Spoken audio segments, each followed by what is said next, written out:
And I'm not sure what I would do. I'm saying if I was hungry for out in nature and I had a gun, which I think is a good thing to have, maybe if you're a miner and if you're going out and you have never hunted like myself, and a deer pops a buck 50 feet away, and what do? Well, I left you pointing the gun, loaded the gun. Now, what am I going to do with the deer? I've never skinned a deer. I don't, let's assume I have a decent knife of any kind, and I can cut flesh off this thing. It's going to be blood. There's going to be bodily organs. There's going to be all kinds of crap to deal with. I've never done that in my life. What do you think I'm going to do? I guess cut some kind of joint off or something and roast it over the fire. You got to take the skin off. I mean, it's pretty gross, right? So, and this will be warm too. This animal's going to be warm there for a while. You could probably lay on top of them. You're going to cry. You just killed Bambi. Right? Think about it. So let's face it. If you've ever killed an animal before, it doesn't fucking matter if you've been hungry for 2 days. You might as well just kill yourself. What are you going to do? And granted, if you're hungry enough, a lot of these things would probably disappear. You could probably eat it raw if you're hungry enough. Be like, at the very least, put it in a pot and boil it. Anyone can do that. If you've got a fire, you can boil something. I might try putting it on a stick and then having a lot of control of its cook. So you can cook on it. Then can you roll it around the flames and get my knife to a stick and stick it in the meat and then thrust it into the fire and just let it get scorched and fucked up. I don't care because it's going to be partially raw when I'm done with it anyway. And then you can fucking get your energy back, And then the deer will help you live. And who knows if the deer's got or parasites or so you got to cook that fucker pretty good, right? Himself. And then maybe it shouldn't be rare. I don't know. But anyway, like that fucker. Maybe I'd do it like medium well. And it's like, because I'd be scared. Eat that thing. Now you got fucking energy. Now you're thinking, now you're happy the deer came along. That other ugly part is over, and now it's like, woo, I've got new life. It's like the spirit of the deer is inside of you, right? Okay, I gotta get down this hill. The spirit of the deer is inside you. Why don't you come with me? We're going to walk with the spirit of the deer and be free. And then you hear this. Wait a second. There's something happened because Mr. Joe the hunter brought his gun. Mr. Deer is now for dinner. So, people that came out here in some of the early white ships left deer on some of the islands around here so that they would, when they came back, they'd have something to eat. That's how deer got onto a lot of the Gulf Islands. People brought them here. But I don't doubt, with changing tides and whatnot, who knows how animals migrate successfully from one place. It's like they do well on the islands, man. Whoa, fuck, I'm sliding. I'm sliding. Holy shit, this is a toboggan route. Holy cow. I'm actually having my own little toboggan fun. Whew. Toboggan fun. Okay, let's get it.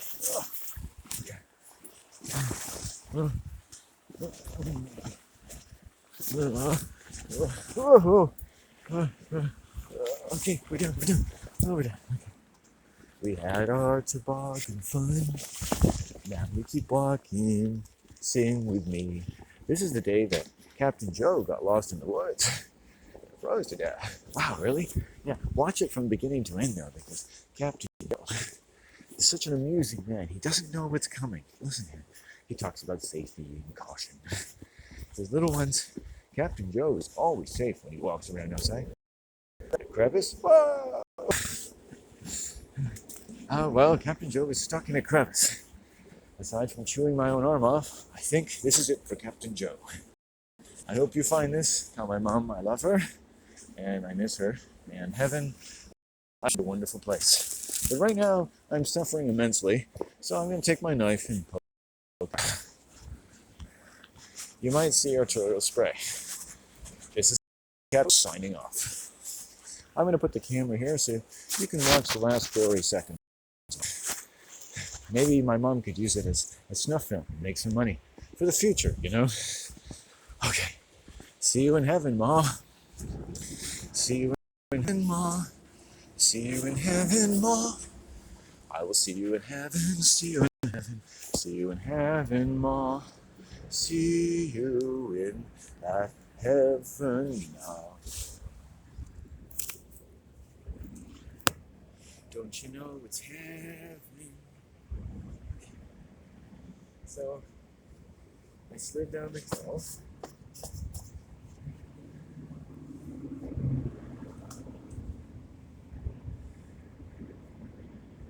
This glove is good, so I don't want to fuck with that. This glove is fucked, so take that off. Beat that. Beat.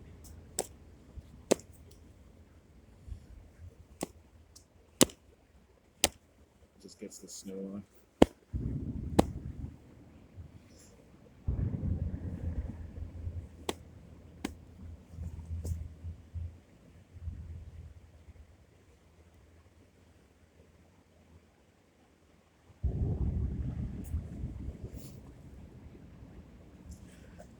When I get the snow off, I think about my ma.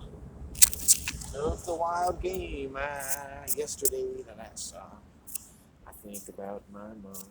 I think about my mom. Oh, why the Cheerio? Think about my mom.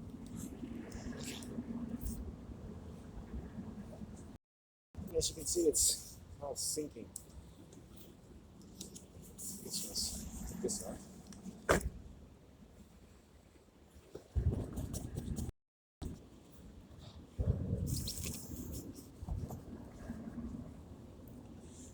Make sure I'm okay.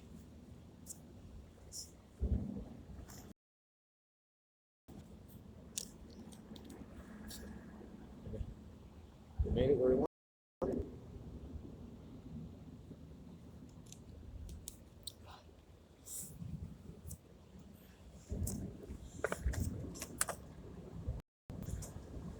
Sorry if this seems like a bit of a hasty situation, but I'm going to put this on.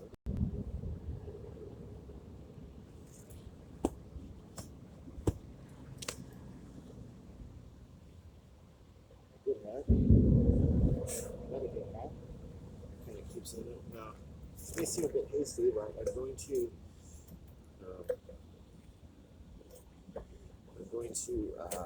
have to have some solid protein, fat, and salt, and that will keep. That's what basically what keeps me warm through the long haul. So I am a bit cold, so.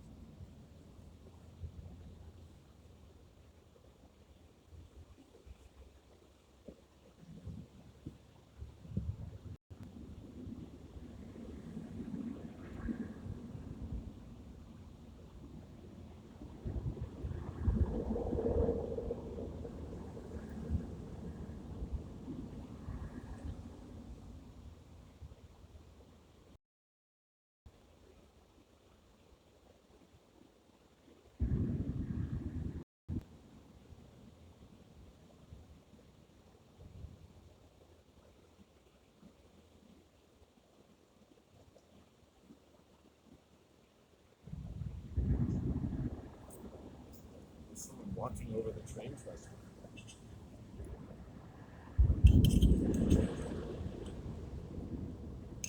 It takes balls. It takes balls, man. It takes big, humongous balls.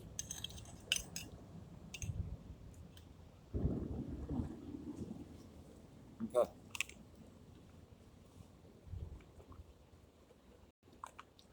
That's some good.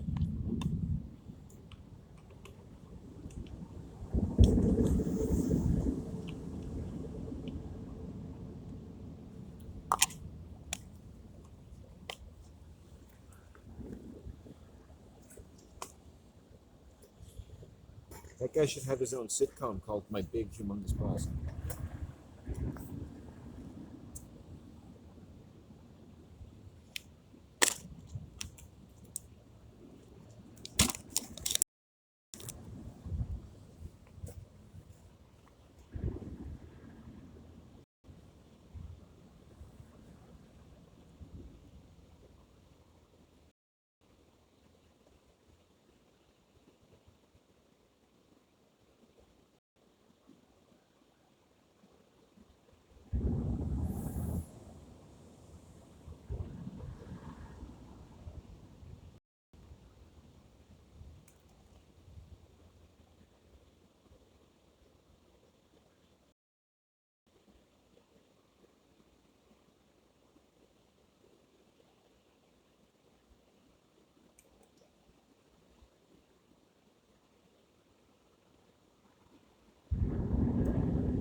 There's a guy standing on it.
I want to take you down, spin you around.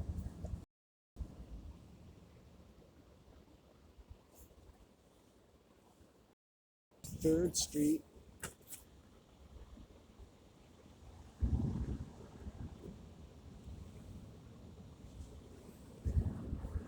Okay.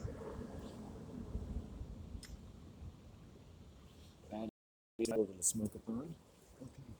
Yeah, there was a gentleman up there just on the trestle, walking past him. He was standing there for a little while, so I just didn't bother. I did my own thing. Animal communication is just to see someone and then do your own thing. It's let them see you, let them see you. Predators don't usually like. So, if you see a cougar, they're probably not going in for the hunt. But I've heard of, like, men have told me they've been stalked by cougars out here, and I think if you can see the cougar, that's a good thing. I'm not sure if they're trying to scare you. I don't know, like, chances are, if you're looking at the cougar a certain way, like, you're making that cougar interested in you. You're giving them weak energy. If you go, hey, right on, cougar, happy hunting grounds to you. I respect your fucking world, dude. I just need to get home. And go on your way and say, hail to the cougar, hail to the fucking cougar, power to thy people. You'll probably just do better. And just keep going. They'll leave you alone. You can look over your shoulder a little bit if you want, but the more you just get onto your path, because I'm sure cougars have followed me all the time. I've never seen them. Except on rare occasions. This is their world. They are like invisible ninjas. They can travel at high speeds. You never have to see them. I rather rely upon their strength. Their strength has saved me more than this. The strength and medicine of the mighty cougar. Do I want to live my life scared of getting attacked by cougars?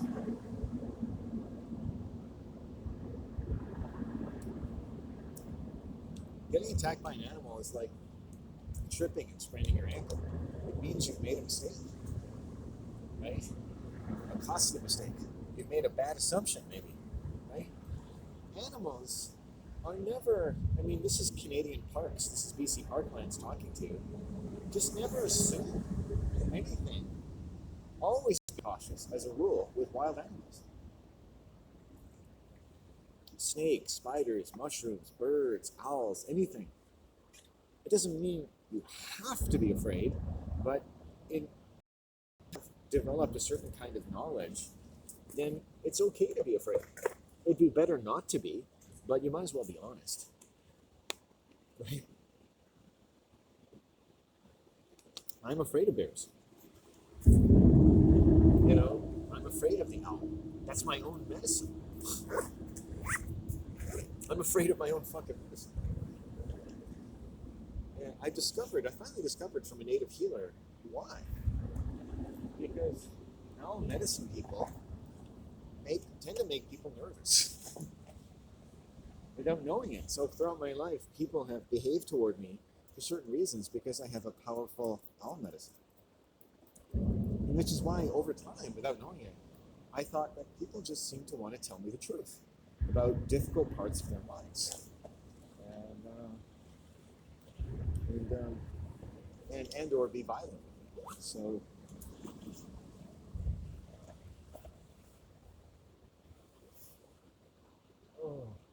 the pot has been good to me, Barley. Farley Mowat is with me. Hello, I am also a man of the north. Oh.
Good, pockets are up. Got all our gear. Getting the backpack on. Did a good stretch. It's become a little bit more than a stretch. It's more like ceremonial magic in a way. And I like that. I choose I do it in various topographies. So, and it essentially is built for operating on uneven ground. So essentially my major ceremonial stretching and or yoga is designed for me to basically, in its primary benefit, to rely upon being able to prop myself up on as though uneven ground by several feet, gradients and things like that. So I could be basically hiking up a hill and it'd be the perfect situation for me to do the most powerful magic of my life. And that magic has been born of where I walk and how my body talks to me about stresses and what we need to do to alleviate it. So just like I eliminate my crap, I have to find a way to massage the stress out of my body which can relate to my digestive system, my life. And you may not like it, but that's just life. The wheel and the spokes of your life, and in the burbling of your preeminent joy, it all is connected. Right? It's amazing nobody's taught this. I mean, I'm sorry, I'm being a little arrogant when I say that, but I think it's like a nice way to put a pin in it, like to make sure we know that's important knowledge. It should be taught. I'm putting it out there. You know, I talk a lot, but it's like, put a pin in that one.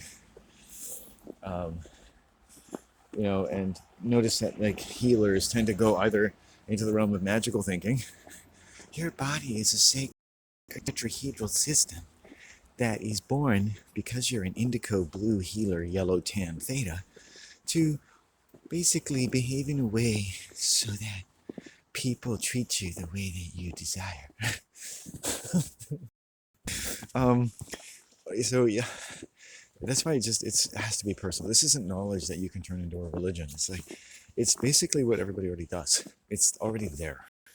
You know, the worst of worlds, the best of worlds are already here, and you get to decide what you tune into, right? And is it useful? And that's the science of our own lives. We try it, it doesn't work. We're desperate. We get stomach aches all the time. We get migraines. We get menstrual pains, whatever it is. And you might work with it for years. And no douchebag who says, oh, just bend 4-leaf clover asana in the direction of your moon and Mecca at the same time. You know, no douchebag is going to alleviate your menstrual cramps. Cautiously and diplomatically, I've asked women throughout my life, is, you know, anything you do for menstrual cramps? Is there anything you do for menstrual cramps? Is there anything?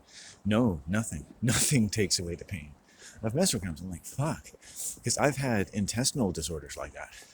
You can just basically take the edge off a tiny bit and you're down for 12 hours. Like you're useless for anything. And I've had somewhat like migraine versions of that as well. So I'm aware of the different circumstances that bring it about. It doesn't just happen.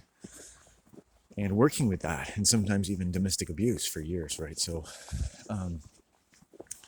I would never give someone advice. It's just so complex. It's me like a Marine being in battle somewhere where they're actually legitimately fighting an enemy or something, and then being able to like, hey, come in. SEAL Team 6, this is Landon in Canada. I think you need to do this. It doesn't make any sense because you're not in that situation. You're not in that person's body. You're not in that moment. You're not feeling the sting of danger curling its dark, snarly snout in the direction of your 6. And then it's like, this is SEAL Team 6. You've got our attention. A few of the men are masturbating. Is that okay? Come in. Is this a female or a male? Come in. And you're like, what should I do, Captain? Just tell them you're a female, all right? Don't demoralize them. Yes, this is a female. Good. We were starting to worry there first. I'm a fantasy writer for young boys. Oh, even better. What are you wearing? Oh, just a little skirt and a thong. I forgot to put on my t-shirt before I came to the computer and all over the computer, just thinking about it. Is it sticky? What? The computer, is it sticky? Yes, of course it is. I just told you, I came out. And who is this discussion in benefit of? This? Oh, we were good to inform that SEAL Team 6 was taken down. The White House is going to give them each a purple star.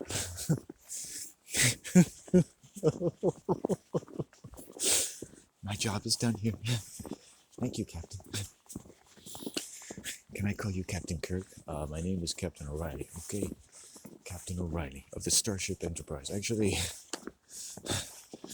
NORAD. Oh, okay, NORAD. The Starship. No Starship. It's just NORAD, man. I mean, sorry. Did you enjoy that? I did. NORAD is like Duran Duran. It's rad. It's neither rod nor rad. It's neither great nor rad. It's neither radical nor rad. It's neither bat nor rad. It's neither sad nor rad. It's neither sad nor rad. It's neither sad nor rad. Welcome to NORAD's Public Relations Pavilion at Expo 2050. This is a song produced by a YouTuber named Fill in the Blank Douchebag. You're neither sad nor rad, you're neither sad nor rad. When we get down to the killing, you're neither sad nor rad, you're neither sad nor rad. When we get on with the shilling, do do do do do do do. Burning flesh really doesn't smell good, but some of our scientists say it is food. Do do do do do do do. What if like American soldiers could actually fry up steaks made of the burned flesh of their victims? I mean, that would just complete the entire predatory cycle. I mean, don't you have to eat your prey to complete the entire, you know, what's that called? The trophic system?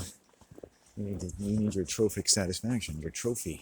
What is a trophy? It's like to complete a system of feeding, defecating, being part of the, the life, the circle of life, so to speak, and everything that feeds on you. No? Are you fulfilling your place in the trophic system? Well, join the army and be cannibalized and go to college. Hey, Mom, I'm thinking about it. I was watching this video game porn advertisement about how if you get to the end of the game, you get to shoot all kinds of incredible weapons into an ugly woman's vagina, and she gets more beautiful, and eventually she comes to your house and in your bed and all over your face. That's good, son. Okay. Maybe that's just my fantasy. Maybe it's me. The title of my memoir. Maybe it's just me. But isn't it? I actually thought the thought today. I think maybe I need to have sex. Maybe that's why my body is a little bit unhappy sometimes. Maybe it wants to fuck. And people are saying, maybe you've never had sex. And your body doesn't even know what to do when you make endless jokes about vagina. Whoa, okay, we're out. This is kind of a difficult path. I have to urinate soon. Did it. Body must urinate almost immediately. Pull over on the right. What if you had GPS for hiking? It's like, pull over into this tree and begin touching yourself. Because that's what it's going to look like to the Girl Scout troop coming from your 12 o'clock. And yes, I know, I said coming. Enjoy your day. Oh, that's not a good place to urinate. I hate my urine GPS. It's not right. I need a place to put my camera and touch myself. Okay. Oh, it's going to feel so good though. Think about it. Think about it. When you empty your bladder, how good it feels when you're in the bar. I don't go to bars, but you had like 3 beers and you're talking to a nice girl and you're like, hey, I just got to go train my lizard doll. I'll be right back. Like anybody really says that. But I do. Oh, what's piss got to do with it?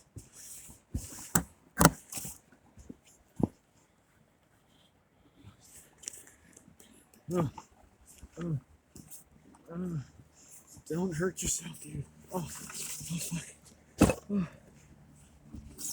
Last casual glance to make sure. I'm trying not to get my shit wet, like, come on. Iguanas are good. Oh, the money shot. Oh, oh, oh, oh, yeah. Oh, thanks for letting me urinate on you. Oh, just gonna squeeze it off there a little bit. A few last little drip drops. Oh, okay.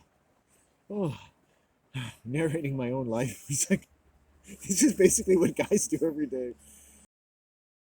Squeeze it off. Most of guys' positive affirmations are when he's in the bathroom. He's like, you haven't shit today.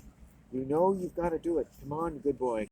You got to eat more flax. Oh, look at that thing on the door. It looks like a hammer, a nail. Oh no, it's a wizard. It's a spaceship. It's a tree from the future. Like, hey, dude, other people need to use the bathroom. Wait, it's talking. And who are you? This is the bouncer for Area 61. You've been in there for 15 minutes talking to yourself. Oh, yeah. Well, I'm a little constipated, sir. I think this is the time. You're constipated? I got a key for the door. Oh, I'm all done. Thank you.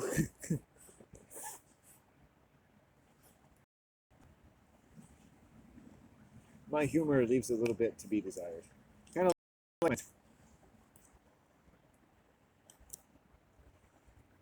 it's kind of like my penis. Kind of like my penis. Ha, penis. Did you know that happiness has the word penis in it? I just think that's hilarious. That's my latest sort of thing to make me smile. It's a natural antidepressant.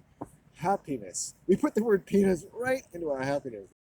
Happiness is a what? A penis?